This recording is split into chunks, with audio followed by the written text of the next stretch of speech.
Proof from the Bookshelf by Krishna's Mercy. Manushyanam sahasreshu kaschid yatati siddhaye yatatam api siddhanam kaschin mam vetti tattvatah. Quote, out of many thousands among men, one may endeavour for perfection, and of those who have achieved perfection, hardly one knows me in truth. Lord Krishna, Bhagavad-gita 7.3. If we really want confirmation of the struggle of the human existence, for reaching the pinnacle of understanding through the auspicious birth, as compared to the potential when landing in one of the up to 8,410 different species, all it takes is browsing through books of a specific subject matter on the public bookshelf. This could be at the local library, the bookstore affiliated with the large publishing houses, or an online version of the same. The category in this case is Hinduism, and more specifically, a sacred text known as Bhagavad-gita. The original work is in Sanskrit. The original set of shlokas is actually found within a much larger text. Known as the Mahabharata, this book is considered one of the epics passed down in the Vedic tradition, which is the more accurate way to define the culture loosely and callously tagged as Hinduism. The spirit of the Mahabharata is history. It is a lengthy narrative featuring various detours, twists, turns, and philosophical discussions from the various participants. It is like if we charted the journey of a student attending university for the first time.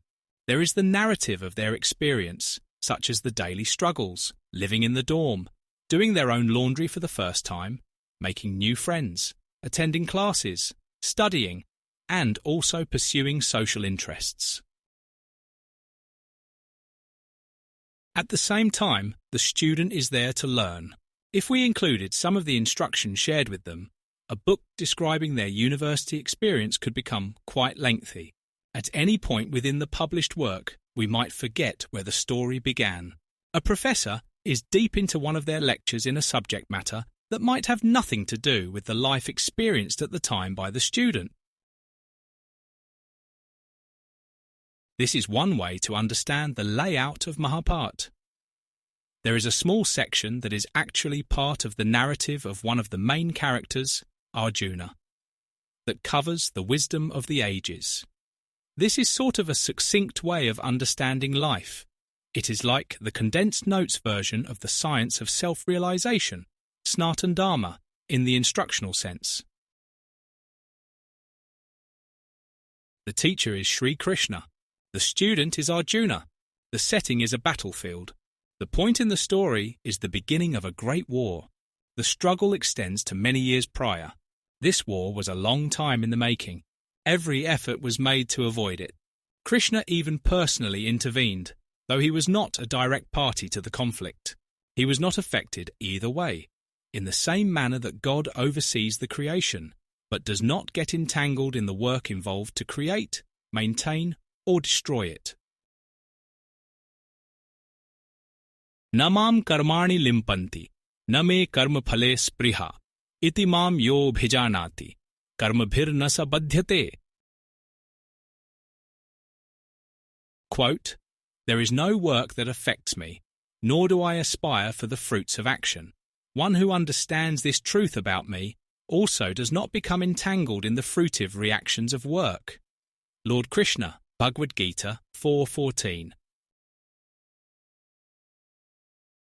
The players involved, the setting, the context of the discussion, the principles covered, these are fairly straightforward.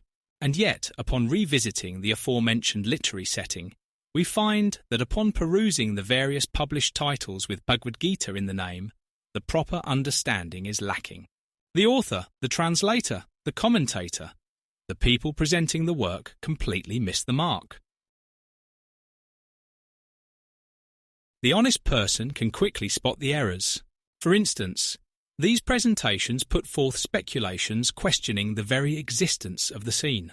They advise to understand Krishna only in the allegorical sense, as some abstract concept rather than a living personality. This is in spite of the detailed history included within the book. Arjuna specifically asks about the previous births. He asks how Bhagavad-gita could have been spoken to the sun god at the beginning of the creation, when Krishna had only appeared in the manifest sense some 100 years prior to this discussion taking place on the battlefield. Arjun Uvach Aparam bhavato janma param janma vivasvatah katham etad vijaniya tvam ado proktavan itya. Quote, Arjuna said, "The sun god Vivasvan is senior by birth to you. How am I to understand that in the beginning you instructed this science to him?" Bhagavad-gita 4.4. The published titles covering Bhagavad-gita might also completely omit certain sections, such as wherein Krishna describes himself to be the origin of the creation. He is the knower inside of the field that is the body. We are also the knower, kshetraj, but the distinction with Krishna is that he is the universal knower. Never is there a time that we achieve the same status, and so Krishna is always different from us. Kshetrajyam chapi mam vidhi sarva kshetreshu bharat. Kshetra kshetrajnayor jnanam yatta jnanam matam mam. Quote, O scion of Bharat, you should understand that I am also the knower in all bodies, and to understand this body and its owner is called knowledge. That is my opinion. Lord Krishna, Bhagavad-gita 13.3. Krishna reveals that a person only surrenders to him after many births. To reach that position is rare. Bahunam janmanam ante, jnanavan mam prapadyate, vasudevah sarvam iti, samahatma sudurlabha. Quote, After many births and deaths, he who is actually in knowledge surrenders unto me, knowing me to be the cause of all causes and all that is. Such a great soul is very rare. Lord Krishna, Bhagavad-gita 7.19. Aligning the various published versions of Bhagavad-gita available for public consumption in a row would provide a symbolic representation of this truth. So many people took the time to access the sacred words. They studied the Sanskrit. They were essentially hearing directly from Krishna. They might have reached perfection in their own right, in yoga. They strived for siddhi and ended up achieving that goal. They then had the wonderful opportunity to help others to reach the rare platform of the Mahatma, or great soul. Except they completely missed the mark. They did not understand even 5% of the work. This is the difficulty facing the human being, but through an accurate and honest presentation, there is hope. If we hear Bhagavad-gita as it is, as it was spoken to Arjuna, as it is meant to be understood by the struggling human being, then the person who is not envious of Krishna is blessed in their journey for reaching him and ultimately staying with him. Shri Bhagavan Uvach Idam tute guhyatamam pravakshamya ansuyave jnanam vigyan sahitam yaj jatva mokshase shubhat. Quote, The Supreme Lord said, My dear Arjuna, because you are never envious of me, I shall impart to you this most secret wisdom, knowing which you shall be relieved of the miseries of material existence. Bhagavad-gita 9.1. In closing, for proof of struggle indeed, just some book selections read.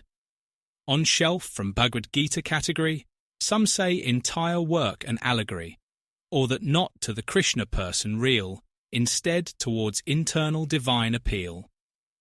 But hope from a presentation true, to follow in spirit of Arjuna who,